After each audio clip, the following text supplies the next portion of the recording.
네, 요한복음 13장 말씀을 나누도록 하겠습니다. 1절입니다.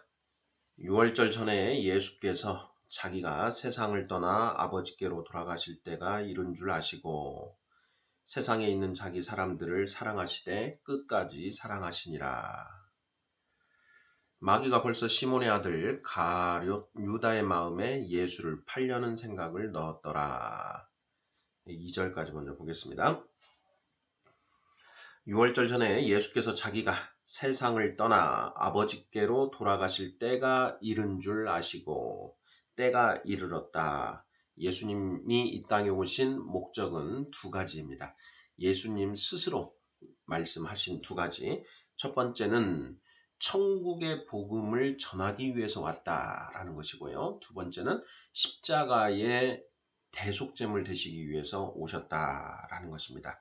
그런데 예수께서 세상을 떠나 아버지께로 돌아가실 때가 이르렀다라는 것을 아셨다라는 것은 이제 대속 제물의 때가 되었다라는 것을 아셨다라는 것이죠. 세상에 있는 자기 사람들을 사랑하시되 끝까지 사랑하시더라. 예수님이 우리를 사랑하셔서 이 땅에 오셨지요. 또 하나님이 우리를 사랑하셔서 예수님을 이 땅에 보내주셨습니다. 하나님의 사랑, 예수님의 사랑, 하나님의 마음으로 하는 사랑은 긍휼에 기초한 사랑입니다. 우리가 불쌍해서 사랑하셨다. 세상에 있는 자기 사람들을 불쌍히 여기시되 끝까지 불쌍히 여기셨다라는 것입니다. 성경의 사랑은 하나님의 사랑을 말하는 것입니다. 하나님의 마음으로 하는 사랑과 사람의 마음으로 하는 사랑을 구별해서 살펴보아야 합니다. 자, 이전에 마귀가 되어 있습니다. 마귀가 가룟 유다의 마음에 예수를 팔려는 생각을 넣었다라는 것입니다. 여기에 보면 마귀가 삿된 생각을 집어넣는다 이렇게 되어 있지요. 마귀는 우리 마음에 악한 생각을 집어넣을 뿐입니다. 중요한 것은 그 나쁜 생각에 따를 것이냐 말 것이냐 라는 문제는 자유의지를 가진 우리 스스로가 결정한다라는 것입니다.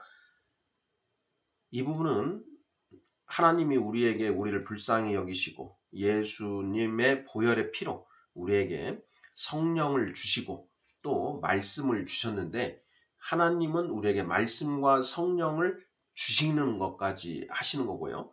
그 말씀과 성령의 인도하심에 순종할 것이냐 불순종할 것이냐 하는 것은 우리가 스스로 결정하는 것이고 그 결정으로 인하여 우리는 심판대 앞에서 천국과 지옥의 심판 결과에 우리 스스로 책임을 져야 되는 이유가 있는 것입니다.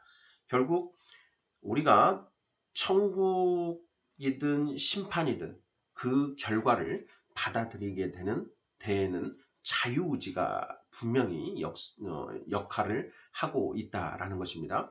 하나님은 우리를 사랑하셔서 말씀과 성령을 주셨습니다. 이것은 하나님의 사랑의 표현입니다. 사랑의 표현. 그리고 하나님은 하나님이 말씀하신 그 언약에 따라서 정확하게 심판을 하십니다. 그것이 바로 하나님의 공의의 측면입니다. 공의라는 것은 심판을 할 때 그 하나님의 말씀대로 심판을 하는 것을 공의라고 합니다. 불편부당, 치우침이 없다라는 것입니다. 얘는 더 불쌍하니까, 얘는 더 이쁘니까, 얘는 미우니까 이렇게 심판을 한다. 이런 것이 완전히 배제가 된 상태에서 오직 하나님의 말씀, 하나님의 법을 그대로 적용해서 심판하는 것. 이것이 바로 하나님의 심판의 특성입니다. 자, 3절입니다. 저녁 먹는 중 예수는 아버지께서 모든 것을 자기 손에 맡기신 것과 또 자기가 하나님께로부터 오셨다가 하나님께로 돌아가실 것을 아시고 저녁 잡수시던 자리에서 일어나 겉옷을 벗고 수건을 가져다가 허리에 두르시고 이에 대야에 물을 떠서 제자들의 발을 씻으시고 그 두르신 수건으로 닦기를 시작하여 시몬 베드로에게 이르시니 베드로가 이르되 주여 주께서 내 발을 씻으시나이까. 예수께서 대답하여 이르시되 내가 하는 것을 내가 지금은 알지 못하나 이후에는 알리라. 7절까지 나눠보겠습니다. 예수님이 이제 떠나실 때가 되었다라는 것을 아시고 3절에 저녁 잡수시던 자리에서 일어나 겉옷을 벗고 수건을 가져다가 허리에 두르시고 대야에 물을 떠서 제자들의 발을 씻기시고 수건으로 닦기를 시작하여 시몬 베드로에게 이르시니 베드로가 이르되 주여 주께서 내 발을 씻으시나이까. 제자들 입장에서는 황송하지요. 그리고 제자들 중에 가장 맏형격에 해당되는 베드로가 그 황송한 상황을 감당하기 힘들어서 주여 주께서 내 발을 씻으시나이까 하고 이렇게 반문을 합니다. 그러자 예수님께서 내가 하는 것을 네가 지금은 알지 못하나 이후에는 알리라 이렇게 말씀하십니다. 이 말씀이 무슨 뜻인가 하는 부분이 사실 이제 궁금의 대상이 됩니다. 의문, 묵상해야 될 대목이죠. 내가 하는 것을 네가 지금은 알지 못하나 이후에는 알리라. 예수님이 하신 그 행동의 의미가 무엇인지를 베드로가 지금은 그 의미를 이해하지 못한다라는 것입니다. 그런데 나중에는 베드로가 이해할 것이다. 도대체 이게 무슨 말씀으로 하신 것인지 그 의미에 대해서 우리가 의문을 가지고 향후 성경을 읽으셔야 되겠습니다. 저도 지금 당장은 이게 정확하게 어떤 의미인지 그거는 지금은 잘 모르겠습니다. 계속 읽어보죠. 8절 베드로가 이르되 내 발을 절대로 씻지 못하시리이다. 예수께서 대답하시되 내가 너를 씻어주지 아니하면 내가 나와 상관이 없느니라. 시몬 베드로가 이르되 주여 내 발뿐 아니라 손과 머리도 씻어 주옵소서. 예수께서 이르시되 이미 목욕한 자는 발밖에 씻을 필요가 없느니라. 온몸이 깨끗하니라. 너희가 깨끗하나 다는 아니니라 하시니 이는 자기를 팔자가 누구인지 아심이라. 그러므로 다는 깨끗하지 아니하다 하시니라.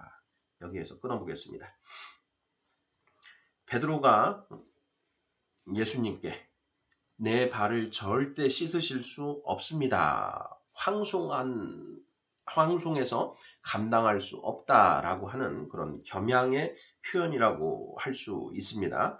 그러자 예수님이 말씀하십니다. 내가 너를 씻어주지 아니하면 네가 나와 상관이 없다. 이렇게 말씀을 하시죠. 내가 너를 씻어주지 아니하면 네가 나와 상관이 없느니라. 이 말씀이 무슨 뜻인가? 이 부분은 또 생각을 해봐야 되는 대목이죠. 성경에서 예수님은 하나님의 말씀이십니다. 예수님을 하나님의 말씀으로 바꿔서 읽어보면 성경의 말씀이 명확해지는 그런 경우가 많이 있는데요. 일단 먼저 내가라는 표현을 하나님의 말씀으로 바꿔서 한번 읽어보겠습니다. 하나님의 말씀이 너를 씻어주지 아니하면 네가 하나님의 말씀과 상관이 없느니라. 이렇게 읽어지죠. 예수님이 제자들을 씻어주신다. 사람을 씻어주신다라는 것입니다. 이 말씀은 이제 우리가 세례와 관련해서 생각해 볼 수 있습니다. 사도행전 2장 38절을 보면 너희가 회개하여 주 예수 그리스도의 이름으로 세례를 받고 죄사함을 받으라 이렇게 되어 있습니다. 내가 너를 씻어주지 아니하면 예수님의 보혈의 능력, 십자가에서 죽으신 예수님의 그 피의 능력으로 우리가 예수님의 이름으로 세례를 받으면 우리의 죄가 씻어지게 되어 있지요. 바로 그 부분과 연결되어 있다라는 그런 생각이 들고요. 나아가서 하나님의 말씀에 의해서 우리가 깨끗해진다라는 것입니다. 시몬 베드로가 이르되 주여 내 발뿐 아니라 손과 머리도 씻어 주옵소서. 베드로가 한 발짝 더 나아갑니다. 예수님의 사랑을 사모하는 그런 마음이 드러나 있지요. 발뿐만 아니라 손과 머리도 씻어 주십시오 하고 오버합니다. 그러자 예수님께서 이미 목욕한 자는 발밖에 씻을 필요가 없느니라. 온몸이 깨끗하니라. 이렇게 말씀하십니다. 이미 목욕한 자는 발밖에 씻을 필요가 없다. 이 말씀은 지금 제자들, 12명의 제자들 그 중에 가룟 유다를 빼고 11명의 제자들에게 너희는 이미 목욕했다. 이미 목욕을 했다. 이런 얘기인데요. 자, 이미 목욕한 자는 발밖에 씻을 필요가 없다. 이렇게 말씀하십니다. 이게 무슨 의미로 하신 것일까? 이것도 좀 어려운 그런 말씀입니다. 지금 떠오르기로는 예수님뿐만 아니라 제자들도 세례 요한에게 세례를 받았지요. 이미 받았다. 그 세례 요한이 베푸는 세례는 죄사함의 세례이다. 이렇게 성경이 기록하고 있는데요. 너희가 이미 세례 요한에게 죄사함의 세례를 받았기 때문에 이미 목욕했다, 목욕한 것이다 라고 말씀을 하시는 것일 수도 있고요. 두 번째는 제자들이 3년 동안 예수님으로부터 한 천국의 복음을 많이 들었습니다. 많이 전해 들었습니다. 그래서 그 3년 동안 그 받은 천국의 복음, 그것은 충분한 양이었고 그 천국의 복음으로 이미 너희가 전부 다 목욕을 한 것이다 라고 말씀을 하시는 것으로도 이렇게 생각이 됩니다. 둘 중에 하나일 것 같은데요.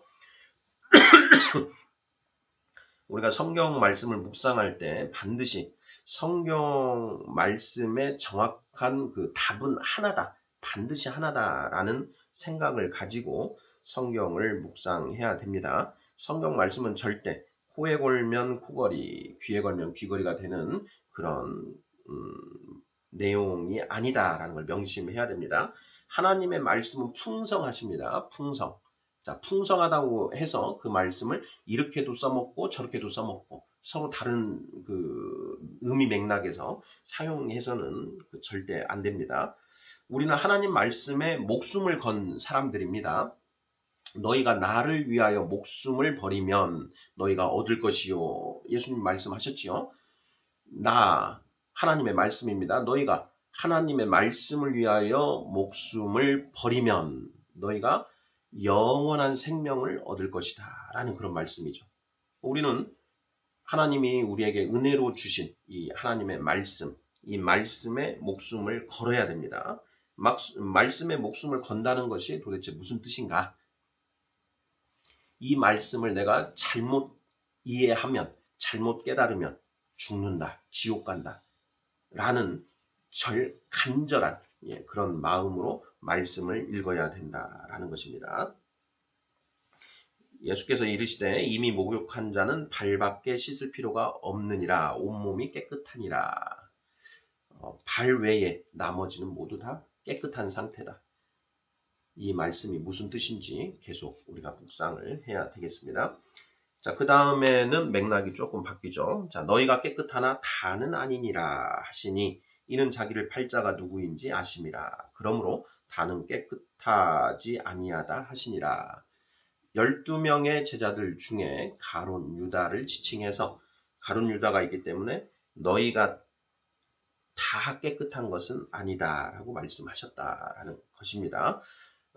사도 요한이 예수님의 그 말씀이 이런 의미였다라는 것을 지금 뒷부분은 해석을 해주고 있는 것입니다. 12절. 그들의 발을 씻으신 후에 옷을 입으시고 다시 앉아 그들에게 이르시되 내가 너희에게 행한 것을 너희가 아느냐. 너희가 나를 선생이라 또는 주라 하니 너희 말이 옳도다. 내가 그러하다. 내가 주와 또는 선생이 되어 너희 발을 씻었으니 너희도 서로 발을 씻어주는 것이 옳으니라. 내가 너희에게 행한 것 같이 너희도 행하게 하려 하여 본을 보였노라. 일단 15절까지 보지요. 우리가 7절에서 예수께서 대답하여 이르시되 내가 하는 것을 네가 지금은 알지 못하나 이후에는 알리라 라고 말씀하셨는데요. 이것에 대한 답을 이 12절에서 15절까지 말씀에서 주신 것 아닌가라는 생각도 해볼 수 있습니다. 예수님이 제자들의 발을 다 씻어주신 후에 옷을 입으시고 다시 앉으셨습니다. 자, 앉으셨다. 예수님이 앉으셨을 때에는 뭔가 가르침을 펴시는 그런 행위이십니다. 그러면서 내가 너희에게 행한 것을 너희가 아느냐? 내가 너희에게 이 행한 것, 너희의 발을 씻겨준 것이 무슨 의미인지 너희가 아느냐? 하고 물어보신 것이죠. 그러시면서 13절 말씀하십니다. 너희가 나를 선생이라 또는 주라 하니 너희 말이 옳도다. 내가 그러하다. 내가 너희의 선생이자 내가 너희의 주다. 맞다라고 말씀을 하시지요.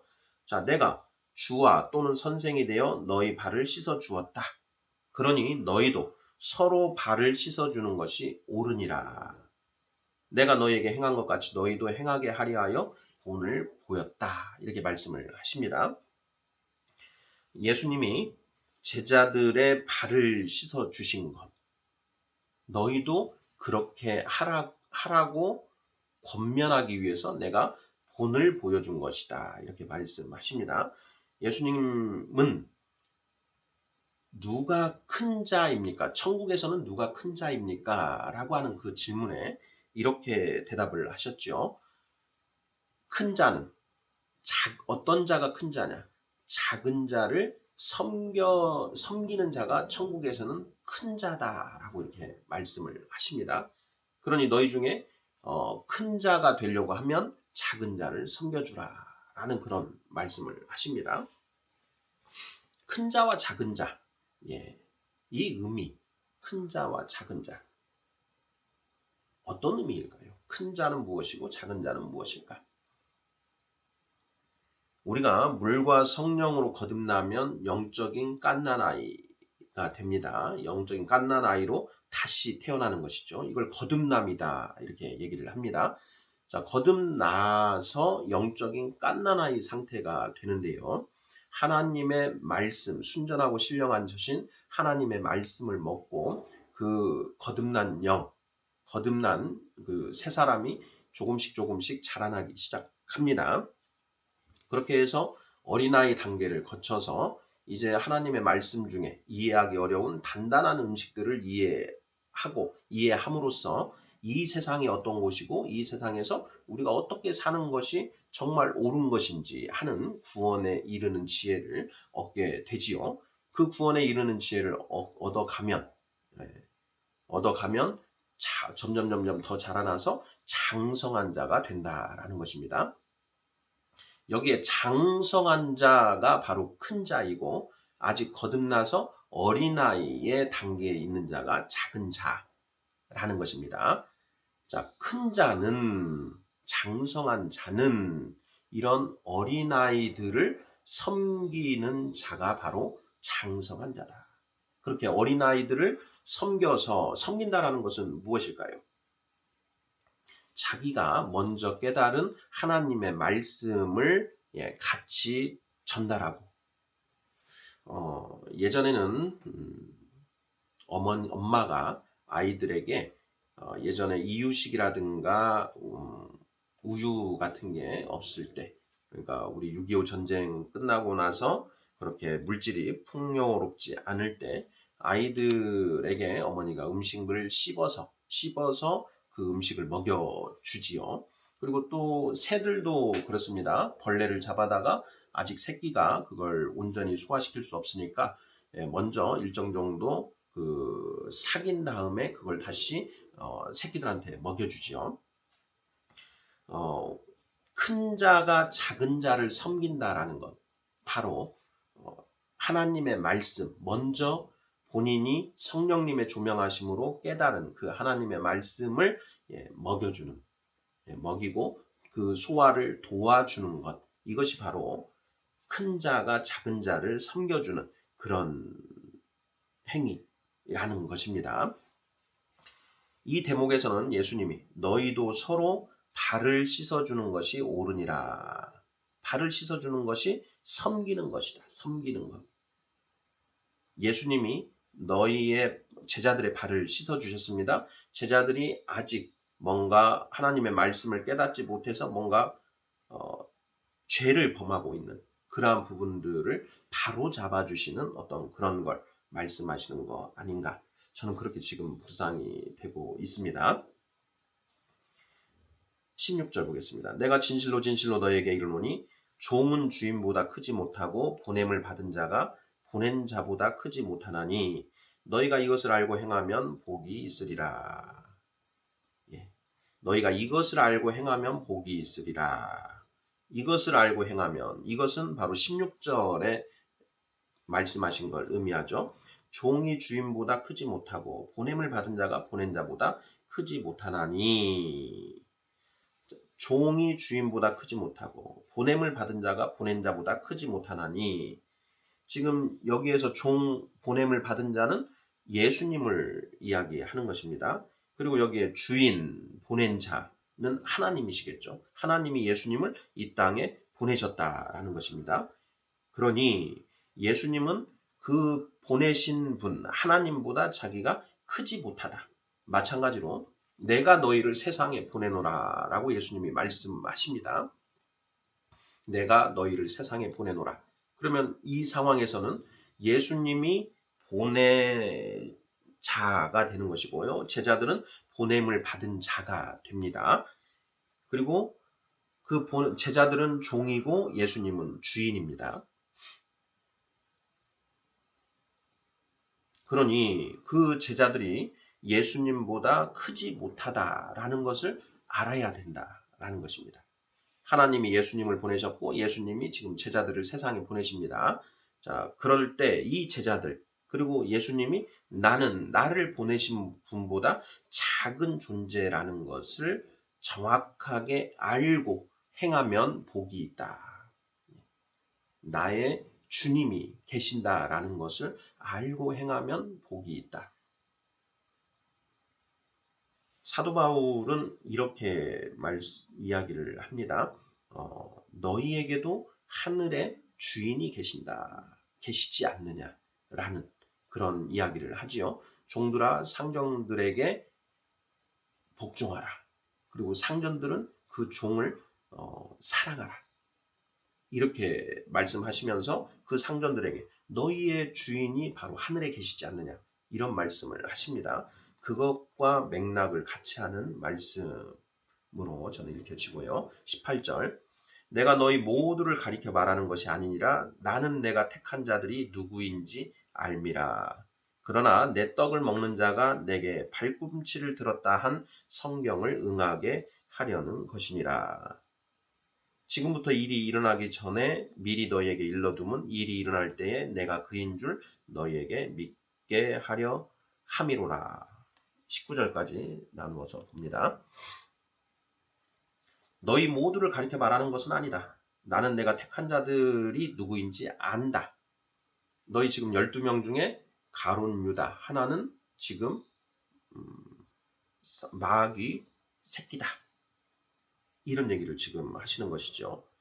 그러니 나는 내가 택한 자들이 누구인지 안다.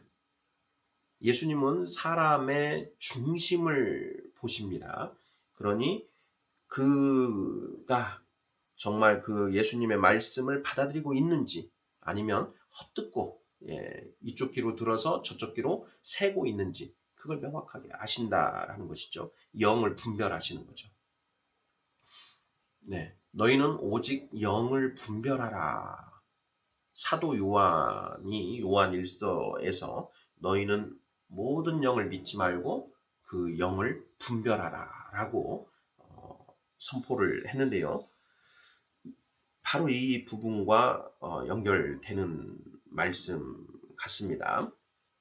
예수님이 사람의 중심을 보신다라는 것은 영을 분별하시는 거죠. 말씀을 똑같이 받아들은 3년 동안 가르침을 받은 12명의 제자들 중에 하나는 제대로 된 영이 아니다 라는 것이죠.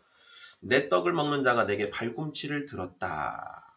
내 떡을 먹는 자가 내게 발꿈치를 들었다. 시편에 나오는 말씀을 이제 언급하시면서 그 말씀이 실현된다라는 것인데요. 자, 내 떡을 먹는 자가 성경에서 떡이 나오면 일단 먹는 것이 나오면 말씀과 연관시켜서 살펴보아야 합니다. 자, 하나님의 말씀을 먹는 자가 내게 발꿈치를 들었다. 내가 준 나의 가르침을 받은 자가 내게 발꿈치를 들었다. 이렇게 보더라도 전혀 문제가 없는 대목이 되겠습니다. 일이 일어나기 전에 미리 너에게 일러두는 것은 일이 일어날 때 내가 그인 줄, 내가 그 메시아인 것을 너희가 믿게 하려 함이다. 예수님은 여러 가지 이적을 행하셨습니다. 복음을 전하시면서 이적을 같이 행하셨어요. 병도 고쳐주시고 눈먼 자의 눈을 뜨게 하시고 죽은 자도 살려내시고 그런 이제 이적들을 행하셨는데요. 그런 이적들을 행하신 이유가 무엇입니까? 예수님이 이 땅에 오신 목적은 분명히 두 가지입니다. 천국의 복음을 전하시고 그리고 십자가에서 대속제물을 되시려고 하는 이 두 가지 목적으로 오신 거거든요. 사람들의 육신의 병을 고쳐주고 눈이 먼 것을 고쳐주고 이거는 그 목적에는 없는 내용인 거지요. 그런데 예수님이 그러한 이적들을 행하십니다. 그런데 그 이적을 행하신 이유는 딱 하나입니다. 내가 그라는 것, 이 그리스도라는 것을 너희로 하여금 믿게 하기 위해서 방편으로 그걸 하셨다라는 것입니다. 오병이어의 이적, 칠병이어의 이적, 눈을 고쳐주시고 문둥병을 고쳐주시고 하는 그러한 일련의 이적들이 어떤 의미로 어떤 목적으로 하신 것인가? 바로 예수님이 그리스도시라는 걸 믿게 하려는 겁니다. 예수님이 그리스도시라는 걸 믿어야만 예수님이 가르쳐 주신, 전파하신 천국 복음을 정말 천국 복음을 목숨 걸고 받아들인다라는 것입니다. 아, 저분이 진짜 하나님의 아들이시구나. 그러면 저분이 하시는 그 말씀 하나도 내가 놓쳐서는 안 되겠구나. 이걸 의도하셔서 그렇게 이적을 행하신 것이라는 겁니다. 그런데 이때 당시에 유대인들은 어떻습니까? 유대인들의 반응은요. 유대인들의 반응은 이적에 관심이 있고 이적에만 관심이 있고 하나님의 말씀에는 별로 관심이 없습니다. 예수님이 전하시는 천국의 복음, 그 복음을 받아들여야 되는데 복음보다 제사보다 그 제밥에 관심이 있는 그런 상황이죠. 예수님이 6장, 요한복음 6장에서 오병이어의 기적을 행하신 그 다음날 예수님께 몰려든 그 수많은 사람들을 모두 다 쫓아버리십니다. 요한복음 6장 66절이 성경의 666에 해당되는 구절이다라고 저는 묵상하고 있는데 그때부터 그의 제자 중에서 많은 사람이 떠나가고 다시 그와 함께 다니지 아니하더라. 예수님을 떠나가고 다시 그와 함께 하지 않는다. 하나님의 말씀을 떠나서 이제는 하나님의 말씀 나 몰라라 하고 이제 세상 속에 푹 쩔어서 산다라는 것이죠. 그런 사람은 천국 가겠습니까? 지옥 가겠습니까? 당연히 지옥 가죠. 이게 바로 666 인쳐진 겁니다. 요한복음 6장 66절. 우리가 성령까지 받고 하나님의 말씀의 은혜를 받았는데 말씀에 전혀 관심 없이 그 말씀 던져버리고 그 말씀과 함께 동행하지 않는다. 그것이 바로 우리의 저주 아니겠습니까? 예수님이 그 떡을 오병이어의 기적의 그 떡맛을 본 사람들 그때 떡은 진짜 말 그대로 그냥 빵입니다. 이때는 말씀으로 해석하면 안 됩니다. 그 예수님이 그 이유를 말씀하십니다. 6장 26절 너희가 나를 찾는 것은 표적을 본 까닭이 아니요 떡을 먹고 배부른 까닭이라 이렇게 말씀하십니다. 그러니까 오병이어 7병이어의 지금 보리떡 5개로 먹고 남은 조각이 12바구니에 찼더라. 5병이어의 기적을 행하셨을 때 그 다음날 사람들이 강 건너편에서부터 걸어서 뛰어서 예수님을 찾으러 다녔죠. 예수님이 그들의 중심을 보시는 겁니다. 너희가 나를 찾는 것은 표적을 본 까닭이 아니요 떡을 먹고 배부른 까닭이니라 이렇게 말씀하십니다. 그러니 오병이어의 기적에서 이때 그 떡은 아까 말씀드렸던 것처럼 그때는 말씀이 아닙니다. 이거는 그대로 진짜 떡을 말하는 것입니다. 먹는 떡. 예수님이 말씀하시지 않습니까? 너희가 나를 찾은 것은 표적을 본 까닭이 아니요 떡을 먹고 배부른 까닭이로다. 27절 썩을 양식을 위하여 일하지 말고 영생하도록 하는 양식을 위하여 하라. 이렇게 하시면서 이 사람들을 결정적으로 이제 쫓아버리시는 결정적인 말씀이 63절 말씀입니다. 살리는 것은 영이니 육은 무익하니라. 내가 너희에게 이른 말은 영이요 생명이라. 너희가 지금 세상에 썩을 양식 때문에 나를 찾아왔는데 내가 너희한테 주는 것은 그런 세상의 양식이 아니고 하늘의 양식, 곧 하나님의 말씀을 주고자 하는 것이다. 라고 이야기하니 많은 사람들이 떠나가 버렸더라. 라는 것이죠. 지금 우리 교회는 어떻습니까? 우리 교회에도 하늘의 신령한 복을 바라고 찾는 사람들이 많습니까? 땅의 기름진 복을 보고 찾아오는 사람들이 많습니까? 땅의 기름진 복을 보고 찾아오는 사람들이 많다라는 것이죠. 그런 사람들을 예수님은 쫓아버리신 것입니다. 이 부분을 우리가 잘 보고 가야 됩니다. 그래서 5병이어, 7병이어의 그 이적에서는 그건 있는 그대로 예수님이 행하신 기사, 그건 그대로 받아들이시면 됩니다. 비유의 말씀만 무슨 뜻인지 우리가 성령님의 조명하심으로 그 뜻을 찾아드려야 되는 거고요. 그냥 기사, 예수님이 이런 행위를 하셨다. 예수님이 하신 일을 기록한 부분은 그냥 그대로 이해를 하면 됩니다. 다만 그러한 행위가 어떤 의미를 주고 있는가라고 하는 부분, 이런 부분은 우리가 이제 생각을 해봐야 되는 부분입니다. 내가 일이 일어나기 전에 미리 너희에게 일러두면 일이 일어날 때에 내가 그인 줄 너희가 믿게 하려 함이니라. 이렇게 말씀하십니다. 20절.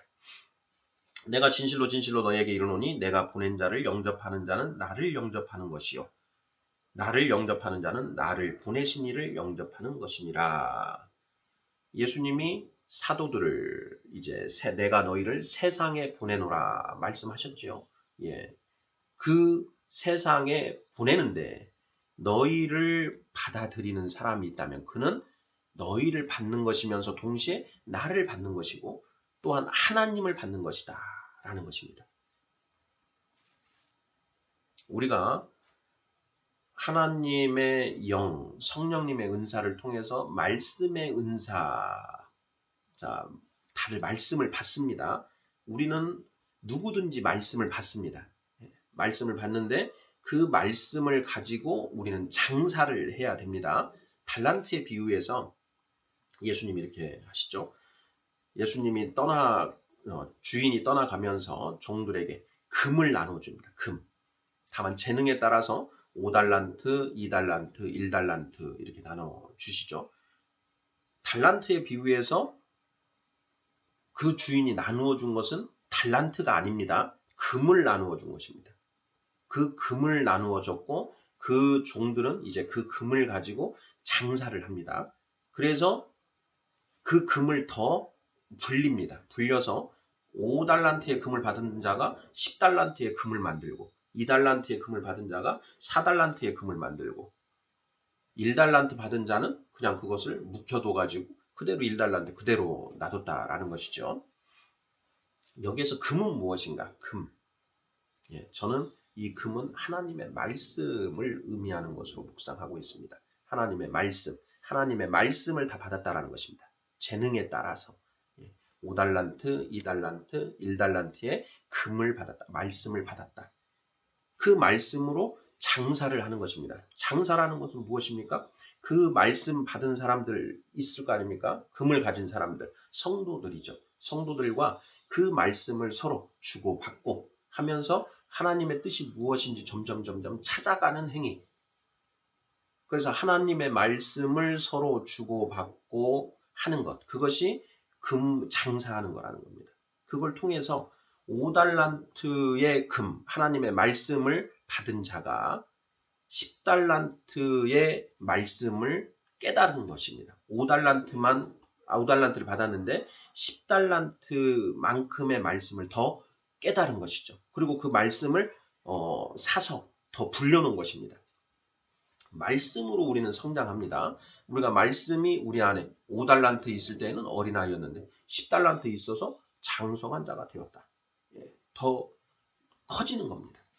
2달란트만큼 말씀을 받았는데 열심히 그 말씀을 묵상하고 서로 나누고 해서 4달란트의 분량으로 말씀을 더 많이 이해하게 되었다.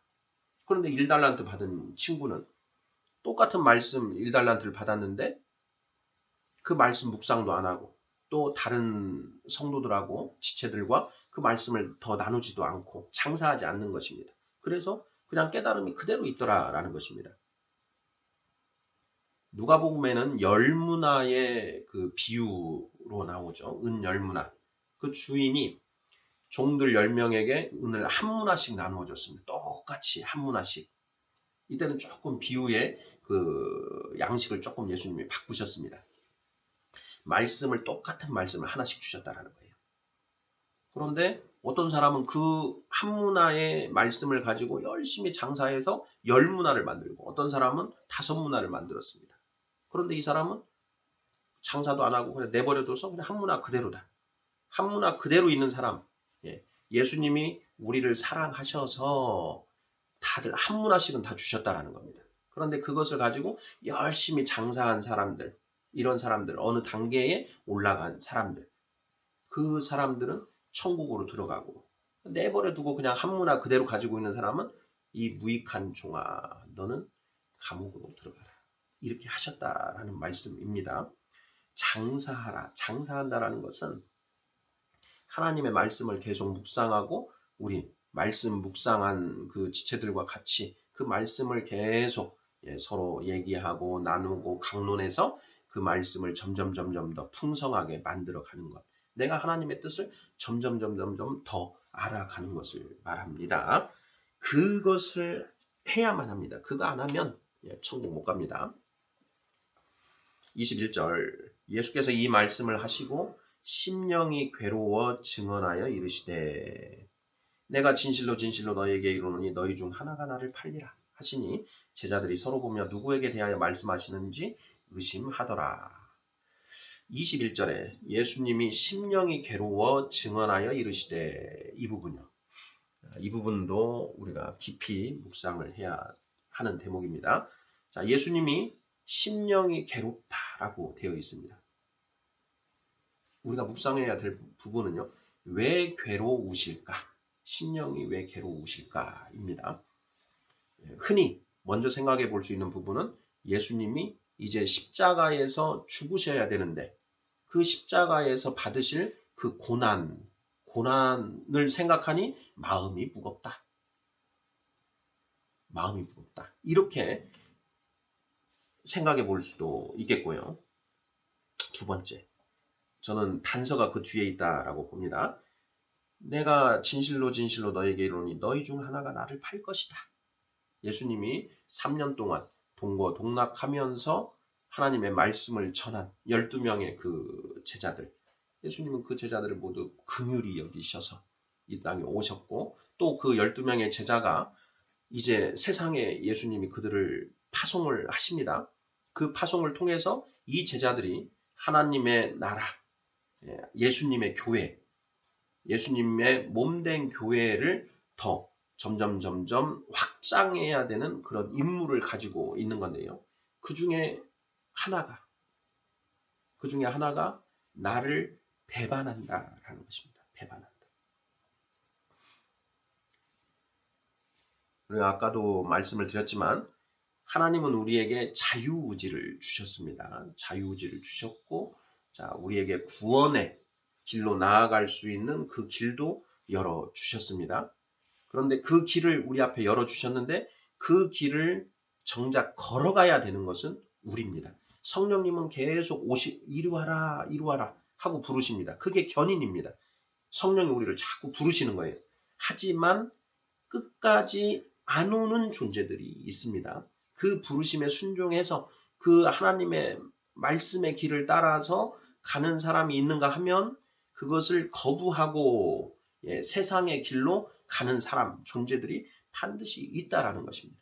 그것은 그 본인이 결정하는 것입니다. 바로 그것이 자유의지이죠. 자유의지. 우리가 구원의 길로 나아갈 것이냐 아니면 멸망의 길로 나아갈 것이냐. 그것은 우리 스스로 결정한다라는 것이죠. 여러분은 어떻습니까? 지금 구원의 길로 나아가고 있습니까? 세상의 길로 나아가고 있습니까? 예수님이 언제 괴로우실까요? 예수님은 이미 본인이 십자가의 대속 제물의 사명을 가지고 계시고 그 때가 온 것을 다 아십니다. 그리고 거기에 순종함으로 나아갔을 때 부활할 것도 알고 계십니다. 내가 3일째 되는 날 부활하리라. 여러 번 제자들에게 말씀하셨습니다. 부활할 걸 알고 계시는 그 예수님이 십자가에서 당하는 몇 시간 동안 당할 그 고난 때문에 괴로워하셨다? 저는 넌센스라고 생각합니다. 히브리서 2장 14, 15절 그가 자녀들처럼 혈과 육을 가지시고 이 땅에 오신 것은 죽음으로 죽음의 세력을 잡은 자, 곧 마귀를 멸하시기 위해서다. 또한 죽기를 두려워하여 평생 매여 종노릇하는 모든 자들을 놓아주려 하심이라. 해방시키려 하심이라. 사탄의 권세는 사망 권세지 않습니까? 너 죽을래? 너 그러다 죽는다? 라고 하는 그 협박 때문에 우리가 죽기가 두려워서 사탄의 종노릇하면서 살고 있다는 것이죠. 너 일 안 할 거야? 너 일 안 하면 굶어 죽어. 너 죽고 잡어? 너 그렇게 예수 하면서 하나님의 일을 한다고 왔다 갔다 하는데 너 그러다가 굶어 죽어. 먹을 것도 없어. 누가 너를 알아줘? 이렇게 위협을 하는 것이죠. 그래도 우리 먹을 거는 챙겨가면서 해야지. 사탄은 그 부분. 너 그러다가 죽어. 굶어 죽어. 이 사망 권세로 우리를 통치하고 있고 우리는 그 죽는 것이 두려워서 사탄의 종노릇을 하고 있지 않습니까? 예수님이 오셔서 십자가에서 죽으심으로써 그 사탄을 이기시고 사탄의 통치권을 받으셔서 사탄의 종노릇하고 있는 자들을 해방시켜 주시려고 이 땅에 오신 분이십니다. 그 사명을 너무나 잘 알고 계시는 예수님이 죽는 게 두려워서 괴로워하셨다. 넌센스입니다. 그런 해석은 오히려 사탄의 사망 권세를 강화시키는 말씀인 겁니다. 우리 안에 누룩이 들어옵니다. 사탄의 악한 누룩이 지금 들어와 있는 것입니다. 예수님이 죽음이 들어오셔서 이렇게 하셨다. 예수님 말씀하십니다. 너희가 나를 위하여 목숨을 버리는 자는 생명을 얻을 것이요. 살고자 하는 자는 그 생명을 잃을 것이다. 예수님이 그렇게 말씀하십니다. 그리고 이제 뒤에서도 보겠지만 내가 너희에게 내 평안을 주나니 내가 너희에게 주는 평안은 14장 27절입니다. 평안을 너희에게 끼치노니 곧 나의 평안을 너희에게 주노라. 내가 너희에게 주는 것은 세상이 주는 것과 같지 아니하니라. 너희는 마음에 근심하지도 말고 두려워하지도 말라. 라고 말씀하십니다. 예수님 지금 평안하시다는 겁니다. 예수님의 마음에 어떤 근심, 걱정, 자신의 어떤 육신의 근심, 걱정 이런 게 있을까요? 평안하신 상태입니다. 그러니 십자가의 고난을 떠올리면 괴로워. 그걸 어떻게 내가 이겨내나? 이런 것이 아니라는 것입니다. 예수님이 지금 괴로워하시는 것은 가롯 유다가 그 사탄의 예수를 팔려는 생각을 넣어버린 그 사탄의 그것에 굴복하고 결국 예수를 팔 것을, 그래서 결국 저주받아 죽게 되는 것, 지옥 가는 것, 그것이 괴로우신 것이겠죠. 사도 바울이 로마서 10장인가요? 내가 괴로워 죽겠다라고 말합니다. 로마서 9장을 한번 볼까요? 9장 1절이 그런 맥락으로 시작되는데요.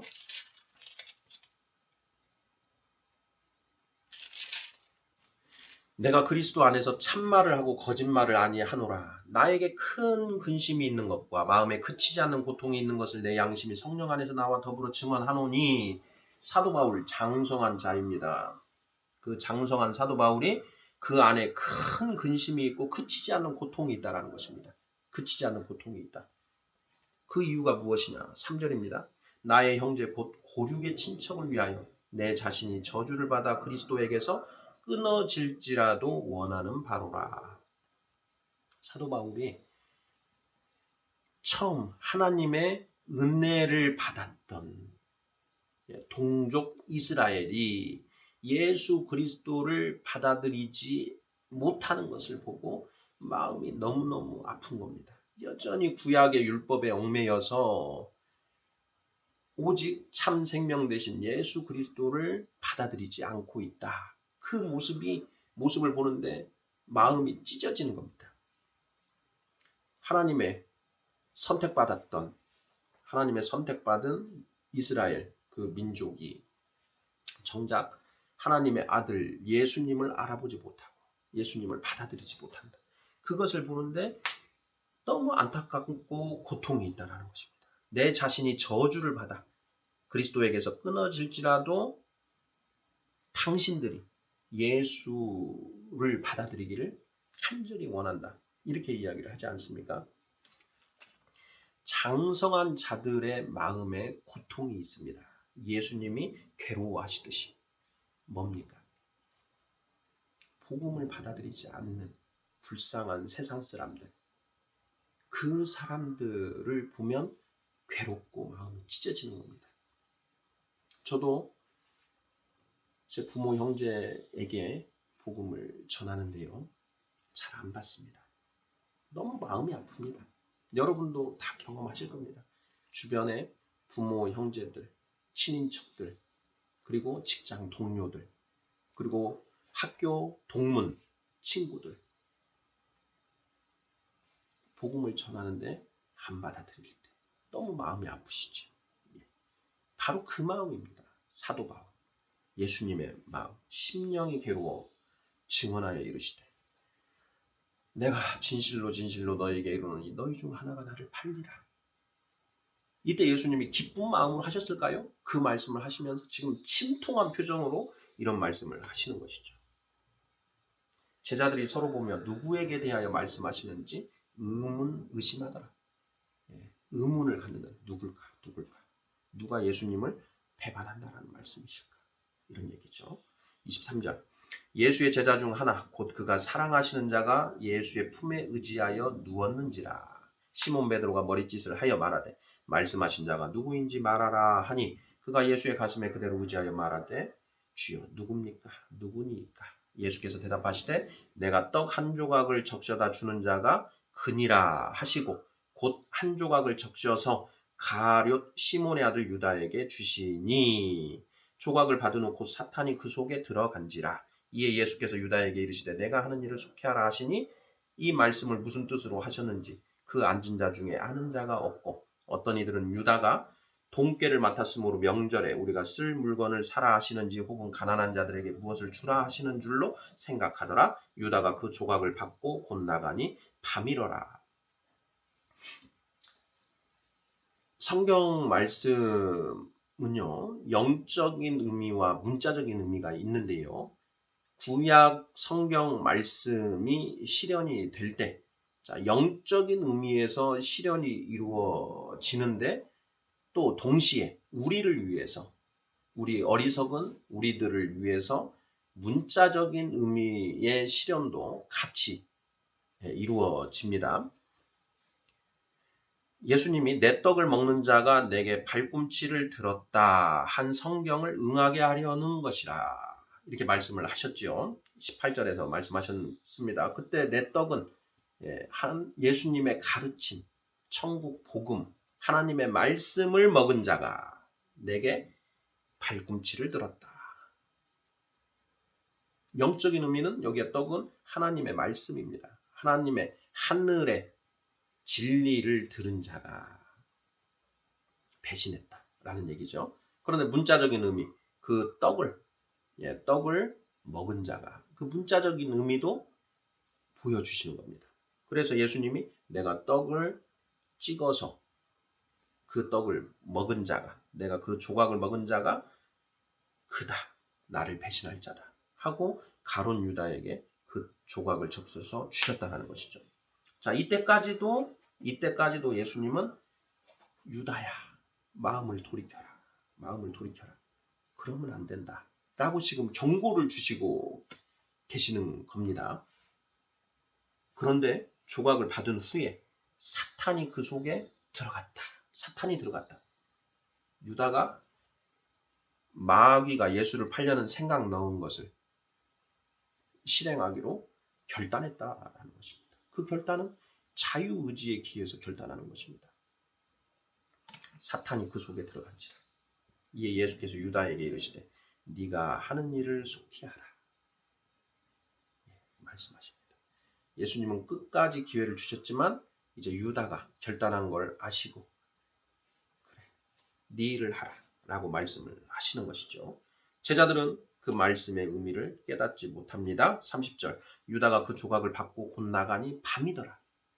사탄의 이때 시각이 밤은 맞습니다. 밤. 문자적인 의미에서는 저녁, 밤인데 영적인 의미에서는 유다가 사탄의 유혹에 미혹되어서 그 유혹을 쫓아나가는 것. 그거 자체가 낮이 아니라 밤, 어둠, 암흑, 저주, 지옥의 길이다. 라는 걸 의미하는 것으로 볼 수 있겠죠. 31절입니다. 그가 나간 후에 예수께서 이르시되 지금 인자가 영광을 받았고 하나님도 인자로 말미암아 영광을 받으셨도다. 만일 하나님이 그로 말미암아 영광을 받으셨으면 하나님도 자기로 말미암아 그에게 영광을 주시리니 곧 주시리라 말씀하십니다. 자, 굉장히 중요한 말씀이신데요. 자, 유다가 나간 후에 예수님이 말씀하십니다. 지금 인자가 영광을 받았다. 그리고 하나님도 인자로 말미암아 영광을 받으셨다. 무슨 뜻입니까? 왜 영광을 받았다라는 겁니까? 유다가 예수님을 팔러 나가셨다라는 거예요. 팔러 나갔다. 근데 그거다고 예수님이 영광 받는 거다고 도대체 무슨 의미가 있는 겁니까? 왜 영광을 받았다고 말씀하시는 겁니까? 왜 영광을 받은 것이지요? 답할 수 있어야 됩니다. 왜 영광을 받은 것인가? 하나님은 언제 영광을 받으실까요? 자, 여기에서 지금 인자가 영광을 받았다. 인자는 예수님이죠. 예수님은 하나님의 말씀입니다. 지금 하나님의 말씀이 영광을 받았다. 하나님도 하나님의 말씀으로 말미암아 영광을 받으셨도다. 이런 얘기입니다. 이 말은 하나님이 하신 주신 예언의 말씀이 성취되었다라는 것입니다. 하나님의 말씀이 땅에 떨어지지 않고 그대로 성취되었다. 이것이 바로 하나님이 영광 받으시는 겁니다. 봐라. 내 말은 한치의 오차도 없이 전부 다 이루어지는 법이다. 그것이 이루어지는 것을 다른 존재들이 보는 거죠. 그러면서 하나님은 정말 한치의 오차도 없으신 분이구나 라고 생각하는 겁니다. 자, 하늘에 있는 존재들이 있습니다. 천사들, 하늘에 있는 영들, 그 영들이 지금 내려다보고 있는 겁니다. 그러면서 구약 성경에 하나님이 말씀하셨던 그 말씀대로 이루어지는 것을 보는 겁니다. 오, 진짜네? 유다가 예수를 배신하네? 예수님을 배신하네? 진짜로 이루어지잖아. 하나님 정말 대단하시다. 어떻게 저걸 다 아시지? 이렇게 된다라는 거죠. 하나님 영광 받으신 겁니다. 인자도 영광을 받은 거죠. 인자, 예수님이 곧 하나님의 말씀, 그 말씀이 성취되고 있다. 예수님이 먼저 영광을 받으시는 거고 그것으로 말미암아 하나님도 영광을 받는다. 딱 그런 표현입니다. 만일 하나님이 그로 말미암아 영광을 받으셨으면 이때 그는 일반 그 대명사로 보면 됩니다. 누구든지 자 그로 말미암아 영광을 받으셨으면 하나님도 자기로 말미암아 그에게 영광을 주시리니 곧 주시리라. 곧 주시리라. 예.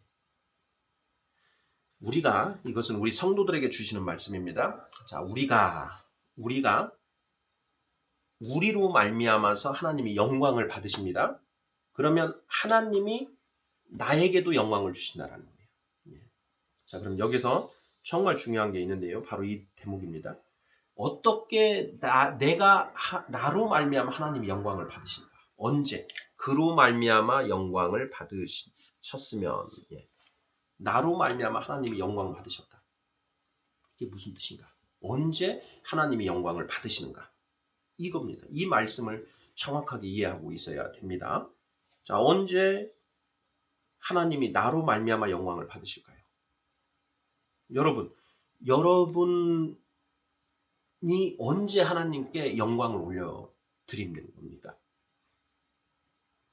그때, 자, 나로 말미암아 하나님이 영광을 받으시면 하나님도 나에게 영광을 주신다라는 것입니다. 자, 예수님을 예로 들면 예수님이 그 말씀대로 순종으로 나아가서 십자가에서 죽으시고 하나님의 말씀이 성취가 됩니다. 그때 하나님이 영광을 받으시는 거죠. 그래서 하나님이 예수님을 영광스럽게 하여 부활하시게 하시고 그리고 사탄의 통치권을 예수님께 넘기신다고 선포를 하시는 겁니다. 우리가 어떻게 하나님께 영광을 돌려드릴 수 있습니까? 우리가 손들고 두 팔 벌려서 하나님 영광 받으시옵소서. 이렇게 하면 하나님이 영광을 받으시나요? 우리가 하나님께 재물을 많이 갖다 바치면 하나님이 영광을 받으시나요? 아닙니다. 언제 영광 받으실까요? 하나님이 나로 말미암아 어떻게 영광을 받으시는가? 언제 영광 받으시는가? 이걸 알아야 우리가 하나님께 영광을 드릴 수가 있습니다. 말로만 하나님 영광 받으시옵소서. 하나님께 영광의 박수 치면 하나님 영광 받습니까? 하나님 영광스러워지시는 건가요? 예, 아닙니다. 언제 하나님이 나로 말미암아 영광을 받는가? 하나님의 목적은 무엇입니까? 우리를 향하신 목적, 성경의 주제, 구원이죠. 그 구원의 역사가 우리 안에서 이루어질 때 무엇을 통해서? 하나님의 말씀을 통해서 구원의 역사, 형편없는 죄인이었던 한 사람이 그 말씀을 통해서 점점 성화돼서 장성한 자가 될 때 하나님이 영광 받으신다라는 것입니다. 하나님이 우리에게 은혜로 말씀과 성령을 주셨습니다. 말씀과 성령의 인도하심으로 한 지체가 장성한 자가 되었을 때 하나님이 영광 받으신다. 구원은 사람으로서는 할 수 없으나 하나님은 다 하실 수 있느니라. 예수님이 말씀하셨습니다. 그 구원의 역사, 칭의와 성화, 구원은 두 개의 단계로 이루어집니다. 칭의 구원만으로는 안 됩니다. 성화 구원까지 이루어져야 됩니다. 그 성화 구원이 무엇에 의해서 이루어집니까? 말씀과 성령의 인도하심으로 이루어집니다. 우리는 그 말씀과 성령의 인도하심에 순종만 하면 되죠. 근데 우리가 순종하는 것도 그 성령님 때문에 순종이 가능해지는 건데요. 바로 그 성령님의 조명하심으로 말미암아 순종이 가능해지고 그 순종으로 말미암아 이 사람이 장성한 자가 되어서 이제 천국을 누리면서 살고 천국 백성이 되어서 육신이 죽고 하나님의 품으로 돌아오는 그 일이 이루어지는 것, 구원의 역사가 이루어지는 것, 그것이 바로 하나님이 영광 받으시는 거라는 겁니다. 우리가 영광의 박수 올려드리고 재물을 많이 갖다 드리고 하나님 하나님 하나님 하나님 하나님 이렇게 부른다고 해서 하나님이 영광 받으시는 게 아니다라는 것입니다. 바로 내가 하나님의 말씀, 성령의 인도하심을 따라서 구원에 들어가는 것, 그 좁은 문에 들어가는 것, 이것이 하나님이 영광 받으시는 일이다라는 것입니다. 그것을 하면 우리가 장성한 자가 되면 하나님도 그 장성한 자에게 영광을 주신다라는 그런 의미라는 것입니다. 너무 중요한 말씀입니다. 33절. 작은 자들아, 내가 아직 잠시 너희와 함께 있겠노라. 너희가 나를 찾을 것이나 일찍이 내가 유대인들에게는 너희는 내가 가는 곳에 올 수 없다고 말한 것과 같이 지금 너희에게도 이르노라. 작은 자들아, little children. 제자들에게 작은 자들아 이렇게 말씀하십니다. 왜 작은 자들아 라고 말씀하십니까? 아직 장성한 자가 안 됐다라는 것입니다. 아직 이제 막 시작됐다라는 것이죠. 아직 이들은 성령도 못 받았습니다. 거듭나지도 못했습니다. 칭의의 복음을 듣고 그리고 성화를 위한 그런 복음들은 이제 들었죠. 하지만 아직 성령도 못 받았습니다. 성령 받아야만 구원의 꼴이 날 가능성이 생기는 거죠. 작은 자들아, 작은 자들아. 예수님은 지금 이 제자들이 걱정됩니다. 완전히 어린애들을 두고 핏덩이들을 두고 죽어야 하는 그런 부모의 심정, 절절한 심정인 것이죠. 작은 자들아, 내가 아직 잠시 너희와 함께 있겠노라. 너희가 나를 찾을 것이다. 그러나 너희는 내가 가는 곳에 지금은 올 수 없다. 지금은 올 수 없다. 너희가 나 아버지 품으로 가는데 자 올라가서 나는 하나님 우편에 앉을 것인데 너희가 지금은 올 수 없다. 하지만 너희가 나중에는 올 것이다. 장성한 자 되어서 거기에 올 것이다. 라는 이야기입니다. 34절 새 계명을 너희에게 주노니 서로 사랑하라. 내가 너희를 사랑한 것과 같이 너희도 서로 사랑하라. 너희가 서로 사랑하면 이로써 모든 사람이 너희가 내 제자인 줄 알리라. 네, 이게 온전한 것입니다. 히브리서 5장 12, 13, 14절 때가 오래되었으므로 너희가 이미 선생이 되어 있어야 하는데 너희가 다시 그리스도의 도의 초보에 대해서 배워야 할 자가 되었으니 이게 무슨 일이냐. 젖을 먹는 자마다 어린아이니 의의 말씀을 경험하지 못한 자요. 단단한 음식은 장성한 자의 것이니 그들은 지각을 사용함으로 연단을 받아 선악을 분별하는 자들입니다. 히브리서 6장 1절입니다. 그러므로 너희가 그리스도의 도의 초보를 버리고 그 털을 다시 닦지 말고 완전한 대로 나아갈지니라. 완전한 대로 나아갈지니라. 하나님이 허락하시면 너희가 할 수 이것을 하리라. 이렇게 되어 있습니다. 거기에 완전한 대, 도의 초보를 버리고 완전한 대로 나아가라 하는데 지금 완전한 대를 말씀해 주십니다. 도의 초보에는 6가지가 있는데요. 죽은 행실을 회개함, 하나님께 대한 신앙, 세례들에 관한 교훈, 안수들에 관한 교훈, 죽은 자의 부활에 관한 교훈, 그리고 영원한 심판에 관한 교훈. 이 6가지는 도의 초보에 해당됩니다. 그리스도의 도의 초보, 초보에 해당되는 것. 이것을 너희는 이제 다 배웠다. 그러니 이제는 완전한 대로 나아가야 된다. 완전한 대로 나아가는데 그 완전한 대에 있는 계명, 가장 중요한 게 무엇이냐? 너희는 서로 사랑하라. 너희가 서로 사랑하라. 하나님의 마음으로 하는 사랑이죠. 서로 사랑하라. 서로 불쌍히 여기라 라는 것입니다. 서로 불쌍히 여기라. 서로 사랑하라. 인간의 사랑이 아닙니다. 서로 사랑하라. 서로 불쌍히 여기라. 긍휼히 여기라.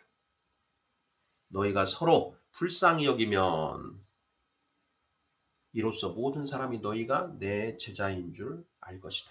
내가 너희를 불쌍히 여긴 것처럼 너희도 서로 불쌍히 여기라 이렇게 되어 있는 겁니다. 하나님의 사랑과 관련된 표현이 나오면 사랑이 나오면 불쌍히 여기라 긍휼로 바꿔서 읽어보시면 뜻이 명확해집니다. 새 계명을 너에게 주노니 너희는 서로 불쌍히 여기라. 긍휼히 여기라. 내가 너희를 불쌍히 여긴 것 같이 너희도 서로 불쌍히 여기라. 너희가 서로 불쌍히 여기면 이로써 모든 사람이 너희가 내 제자인 줄 아리라. 왜 불쌍히 여깁니까? 죄 속에 빠져서 허덕허덕 거리면서 죄가 무엇인지도 모르고 희낙낙거리고 있으니 불쌍한 것이지요. 죽을 병에 걸려서 죽어가고 있는데 그 사실조차 모르고 좋다고 웃고 떠들고 있으니 어찌 불쌍하지 않을 수 있겠습니까? 바로 그런 얘기입니다. 36절. 시몬 베드로가 이르되 주여 어디로 가시나이까? 예수께서 대답하시되 내가 가는 곳에 네가 지금은 따라올 수 없으나 후에는 따라오리라. 베드로가 이르되 주여 내가 지금은 어찌하여 따라갈 수 없나이까? 주를 위하여 내 목숨을 버리겠나이다. 예수께서 대답하시되 네가 나를 위하여 내 목숨을 버리겠느냐? 내가 진실로 진실로 내게 이르노니 다 굴기 전에 네가 3번 나를 부인하리라. 시몬 베드로, 수제자, 다혈질, 나서방 베드로가 주여 어디로 가시나이까? 쿼바디스, 쿼바디스죠. 주여 어디로 가시나이까? 쿼바디스 영화가 있지 않습니까? 바로 그 말입니다. 쿼바디스, 주여 어디로 가시나이까? 예수님 말씀하십니다. 너가 지금은 나를 따라올 수 없다. 후에는 따라올 것이다. 예수님이 천국 아버지에게 돌아가시는데 지금은 네가 따라올 수가 없다. 왜? 너는 아직 자격이 안 된다. 하지만 나중에 네가 성령 받고 장성한 자 되어서 그때는 나를 따라올 것이다. 주여 내가 지금은 어찌하여 따라갈 수 없나이까? 모르죠. 베드로는 그 이유를. 주를 위하여 내 목숨을 버리겠습니다. 목숨을 버리겠습니다. 이때 목숨은 이제 이 육신의 목숨을 말하는 거죠. 예수님이 말씀하십니다. 네가 정말 나를 위하여 목숨을 버리겠느냐? 아직은 네가 그렇게 할 수가 없다. 네가 하고 싶어도 너는 그렇게 못 나간다. 진실로 진실로 내게 이르노니 닭 울기 전에, 닭이 2번 울기 전에 네가 3번 나를 부인할 것이다. 닭이 2번 울기 전에 나를 3번 부인할 것이다. 네가 지금 네 입으로는 호언장담, 내가 예수님을 위해서 목숨까지 바치겠습니다. 이렇게 얘기를 하지만 네가 아직은 사탄의 사망 권세 하에 사망 권세를 벗어날 그런 믿음이 너에게는 아직 없다. 너는 아직 어린아이다. 아직 거듭나지도 못했다. 절대 네가 못 이긴다. 그래서 네가 닭이 2번 울기 전에 3번 나를 부인할 것이다. 이렇게 말씀하시죠. 뒤에 실제로 이 일이 성취가 됩니다. 베드로는 예수님과 눈이 마주치죠. 3번째 부인하고 나서 닭이 2번째 웁니다. 예수님과 눈이 마주치고 예수님이 말씀하신 대로 됐네 하고 대성통곡합니다. 왜 대성통곡합니까? 나중에 살펴보도록 하겠습니다. 아멘.